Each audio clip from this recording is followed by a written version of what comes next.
around to say hello. One-on-one, I'm so fly. You took a nosedive. Careful when you play on my level. For you, it's so. Hey, hello. Motorola Razr 50 Ultra. Flip the script. Hello, Moto. Bernard Lavelle, is that a rare thing to happen with Boeing Dreamliner, which is considered to be uncrashable? Yeah, it's a rare thing to happen on any commercial aircraft to have two engines fail. The last kind of big incident people will remember for that would be the flight that landed on Hudson River back in New York a few years ago, where the flight was taking off, but it achieved a much higher altitude than the Air India flight yesterday. And a flock of Canada geese were ingested into both engines. So there was a failure on both engines, and unfortunately, in this occasion, the aircraft was able to land safely on the water. But it's very, very unusual. I mean, modern commercial aircraft, and the 787 in particular, are designed to be able to take off with one engine. If there had been a problem with just the one engine, then perhaps we wouldn't be seeing the sad scenes that we have seen over the last 24 hours. But this looks like potentially both engines went out, which, as I say, is very, very unusual. Not just in the 787, but in commercial aircraft today. It's very unusual to have two engines go out. Now, before we discuss other theories in detail, let me quickly focus on the Boeing aspect, the trouble-tainted past that we were talking about. And let me bring in Jitendra Bhargava. Jitendra Bhargava, is this about the maintenance of the aircraft? Is it about the manufacturing flaw that some whistleblowers are talking about? Is it about the problem in the propulsion system? What is your assessment of whatever you have come across so far in terms of the details of the fatal crash? You know, it's a fact that there was a whistleblower who pointed out several deficiencies, but that was about a decade ago. Now, what we need to do is to judge these Dreamliner performance based on actual flying in the preceding 10, 12, 15 years, ever since this aircraft was launched. Now, what has been the safety track record of it? Very good. Now, look at it. So we can't really be bringing in a 2013-14 incident and taking it now. And let me give a parallel example here. Boeing had 737 MAX aircraft. After a couple of accidents, fatal accidents, it grounded the aircraft all over the world and then rectified it. And since then, they have been selling this aircraft. Now, if something untoward was to happen to 737 MAX, will we recall the grounding of the aircraft? Because if that was so, then Boeing has sold this aircraft after rectifying it. Airlines are buying this aircraft or taking delivery of aircraft, knowing fully well it had a bad history, but it's been rectified. So let's not look at the past. I would ideally say Dreamliner aircraft has served Air India well, like it has served very many airlines very well. Now, what do we look at it? We know about it that the accident has taken place.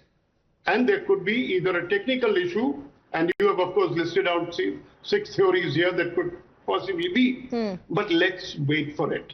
Now that today we have had the development of the black box being recovered, the analysis will begin, the Boeing team arrival, and everybody coming in, getting on to it.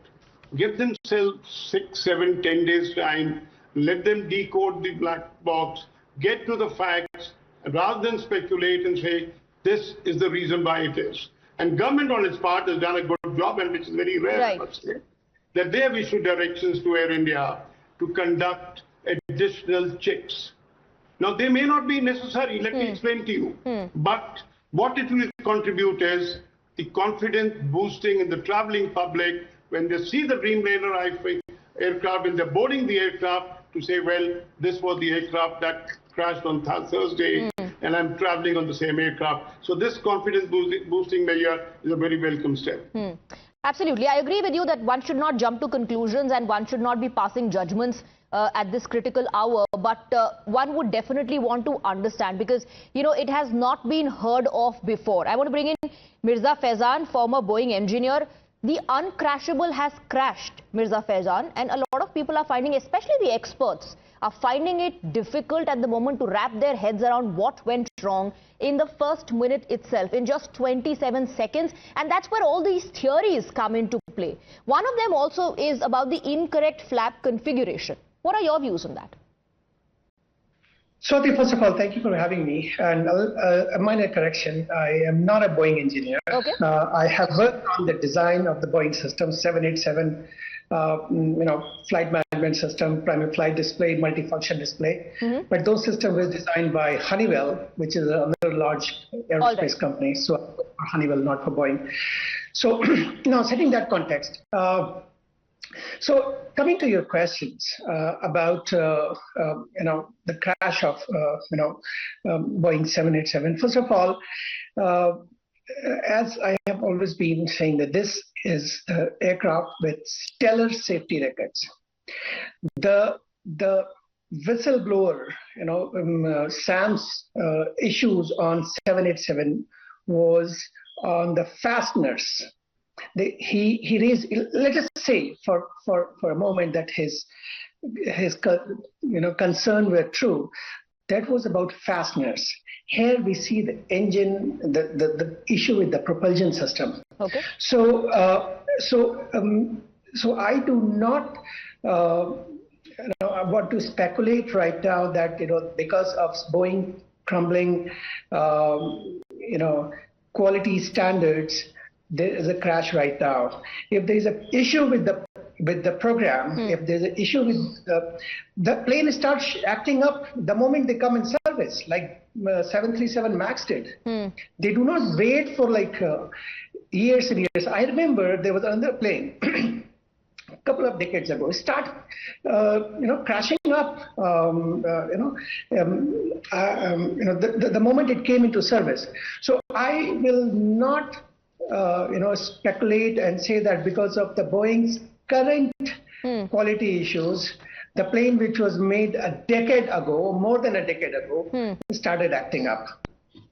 All right.